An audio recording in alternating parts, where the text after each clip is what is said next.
તમારી journey theatre સાથેની શરૂ ક્યાંથી થઈ? મારા ફાધરે જ્યારે મારી મા પ્રેગ્નન્ટ હતી ત્યારે કહ્યું કે જો દીકરી આવશે તો હું એને રંગભૂમિ ક્ષેત્રે તૈયાર કરીશ. એટલે મારા જન્મ પહેલાં નક્કી હતું કે મારે થિયેટરમાં જ આવવાનું છે. જે વિમેન સેન્ટ્રિક ફિલ્મ્સ અથવા વિમેન સેન્ટ્રિક સ્ટોરીઝને તમે જે સ્પેસ આપી, આ એક એવું માધ્યમ છે કે જેમાં તમે ભણેલા ન હો તો પણ તમને સમજાય.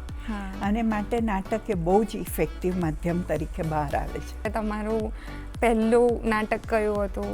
સ્વપ્ન વાસવદત્તમ. આપણને જરા કેવું હોય કે આપણા પપ્પા છે એટલે આપણને તો મેઇન રોલ જ મળે ને, પણ એમણે મને દાસીનો રોલ આપ્યો. ઓહો!